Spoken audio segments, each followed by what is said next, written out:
Okay, hi everyone. Okay, afternoon. Okay, so kita akan masuk topik yang baru iaitu carboxylic acid. So kita akan tengok 10.1 iaitu introductions to the carboxylic acid. Kita akan tengok nomenclature and a little bit of boiling point. Kalau sempat kita masuk solubility ya. Kalau kita tengok untuk subtopik carboxylic acid, kita ada 10.1 sampailah 10.5. So this topic is quite heavy untuk kita digest. So make sure you listen very well. So kita tengok dahulu functional group of carboxylic acid adalah carboxyl group. Kita tahu kalau carboxylic acid dia mesti C double bond O OH.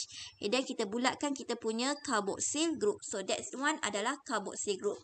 Carboxyl is the combination of carbonyl and hydroxyl group on the same carbon atom. So general formulanya adalah CnH2nO2 which is for aliphatic carboxylic acid. So carboxylic acid ada dua jenis Kita ada aliphatic carboxylic acid iaitu RC double bond OOH. Okay, R tu kita punya alkyl group lah. So that alkyl group tu can be cyclic structure, can be branch or kita boleh jadi straight chain. And then kita ada aromatic carboxylic acid iaitu kita attach dengan kita punya benzene ring. So aromatic carboxylic acid ni contohnya kita punya benzoic acid lah ya. Okay, benzoic acid. Okay. So, seterusnya kita pergi kepada IUPAC nomenclature of carboxylic acid. So, step 1. Identify and determine the parent name of the carboxylic acid. Choose the longest chain containing the carboxyl group. Macam biasalah ya. Number 2. Number the longest continuous chain. The carboxyl group must always be number 1. C double bond OOH sentiasa kena duduk di hujung. Tak kisah hujung sebelah kiri ke hujung sebelah kanan ke. Mesti dia berakhir di akhir-akhir lah, end to end. Okay. Mesti duduk di bahagian hujung. Alright, so and then C double bond O tu mesti number 1 sahaja. So give the IUPAC nomenclature for the carboxylic acid. When a compound contains a carboxyl and other functional group, the priority is given to the carboxylic acid as the parent name. Kalau kita tengok kita punya priority list, okay, carboxylic acid duduk dekat paling atas sekali. It means the highest priority, okay. So the corresponding ending for alkane is replaced by oic acid. Okay. So kita tengok contoh yang pertama. Okay. Contohnya dekat sini. Yang ending oic tu contohnya lah. Kita ada alkane kita methane. Okay. So methane kalau jadi carboxylic acid jadi apa? Methanoic acid.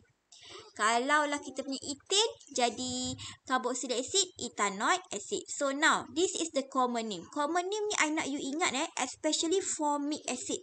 Formic acid selalu keluar exam. So, untuk formic acid, common name-nya formic acid tapi nama yang betulnya adalah methanoic acid. IUPAC name-nya adalah methanoic acid. Okay. And then acetic acid pun sama. Selalu keluar exam. Acetic acid correspond kepada ethanoic acid. Nampak number carbon nombor 1, number carbon 2. Okay. Number carbon 2. So ada 2 biji carbon. So correspond kepada ethane. So jadilah ethanoic acid. Okay. So these two acid memang popular. Formic dengan acetic memang sangat popular. So next seterusnya propionic acid. So propionic acid correspond kepada kita punya propanoic acid.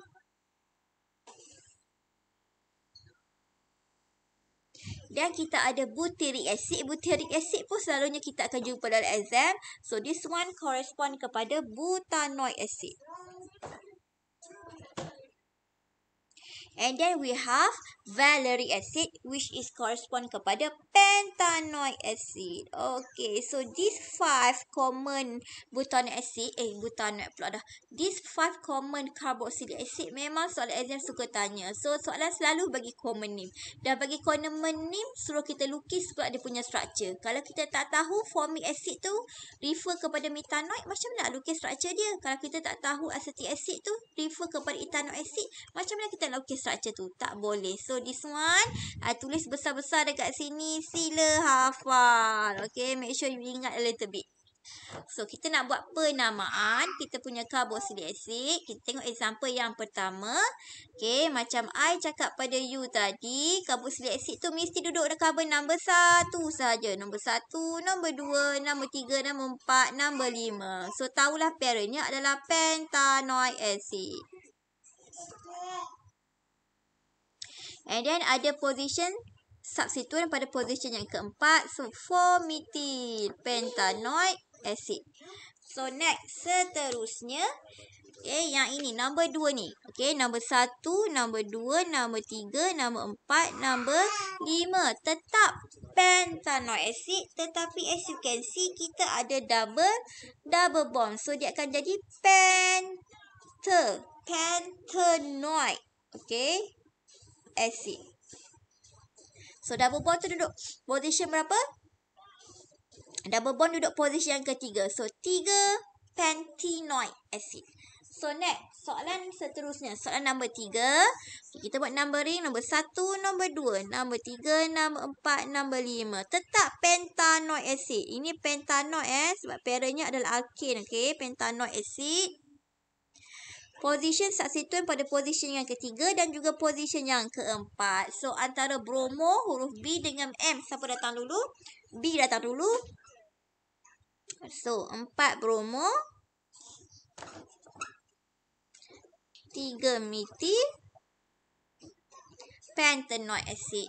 So yang seterusnya, okay, kita ada, as you can see here, okay, you perasan tak? Kita ada ni si double bond OH ni, okay.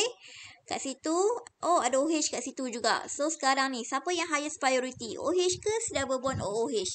Yang highest priority akan jadi parent. So sekarang ni parentnya adalah carboxylic acid. Kita tahu kan, si double bond OH yang paling highest list dalam, yang paling upper sekali, okay, paling top sekali dalam priority list. So nombor 1, nombor 2, nombor 3, nombor 4, nombor 5, nombor 6.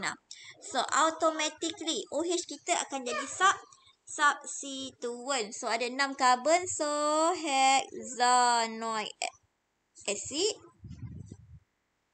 And then hydroxy tu duduk pada karbon yang kelima. So 5 hydroxy hexanoic acid. Okay. So kita pergi seterusnya. Compound with 2 carboxyl group are called alkane dioic acid. Nampak ada 2 carboxyl group kan? Hujung dengan hujung alkane dioic. So kita tengok nombor 1 ni. Nombor 1, nombor 2, nombor 3, nombor 4. So 4 karbon. 4 karbon maksudnya adalah selalunya kalau 4 karbon butanoic acid, betul? Tapi disebabkan, okay, disebabkan ada 2 carboxyl group, remember dia adalah alkane dioic acid. So dia akan jadi butane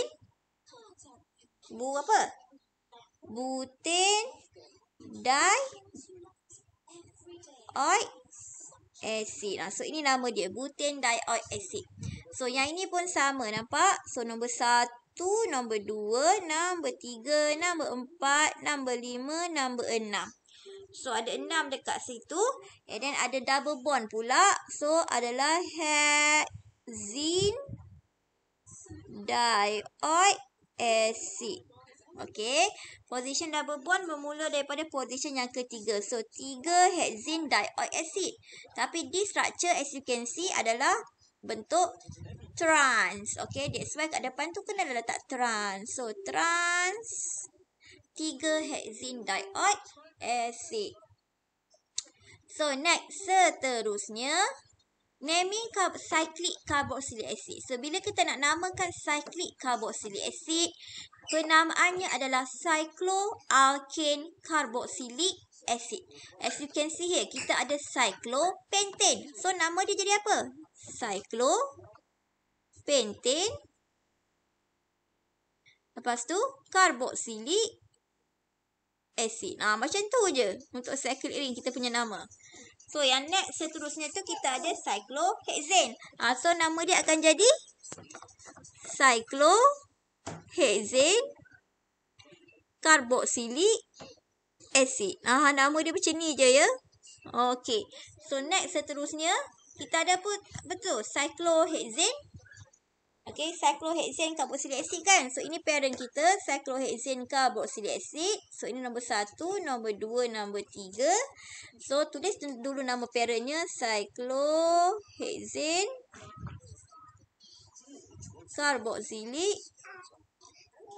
carboxylic acid. Okay.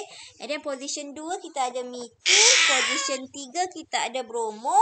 So, namanya 4 bromo. So, 4 bromo 2 metil 4 bromo 2 metil cyclohexane carboxylic acid. So next seterusnya, okey, tetap kita punya cyclohexane carboxylic sebab ini ada double bond kan. So dia akan jadi cyclohexane carboxylic acid. Position double bond pada position yang kedua. So namanya akan jadi parentnya adalah, nak tulis kat mana ni sebab panjang So parentnya adalah cyclohexane kat sini kat bawah. So, saya tulis kat sini lah ya. Okey, tulis kat sini. So, parentnya adalah cyclohexane carboxylic acid. So, parent cyclohexane carboxylic acid. And then dekat situ, position number 2 adalah position kita punya double bond. So, 2 cyclohexane carboxylic acid. And then pada position yang ketiga, kita ada methyl group. So, 3 methyl 2 cyclohexane carboxylic acid. So, next, seterusnya kita ada if R is an aryl group, the parent name adalah benzoic acid. Okay, so kalau lah kita punya R tersebut adalah benzene ring, so parentnya akan jadi benzoic. So, this here, parentnya adalah benzoic acid. The C at the COH group is not numbered. Okay, kejap. The C in OH group is not numbered. So, dekat sini, so dia akan jadi dia berapa ni? Parentnya, okay, ini nombor 2 Selalunya yang highest priority tu nombor 1 lah. So, kita akan jadi carbon nombor 1 kat situ, nombor 2 kat situ. Kejap, Noah!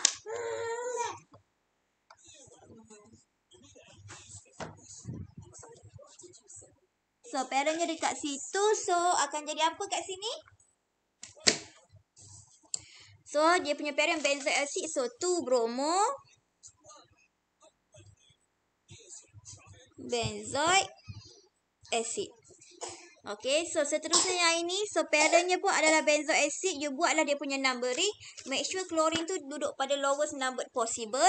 So, if I numberkan, I akan dapat nombor 1, nombor 2, nombor 3, nombor 4, nombor 5. So, namanya akan jadi 2525 dichlorobenzoic acid. So, and last sekali, okay, as you can see, kita punya parent ni, nampak ni, ada 2 carboxylic acid. So, parent kita adalah dicarboxylic acid kan? So, dia akan jadi macam mana ni nama ni? Bila ada 2 COH attached pada benzene ring. So, dia akan jadi parentnya adalah benzene dicarboxylic acid.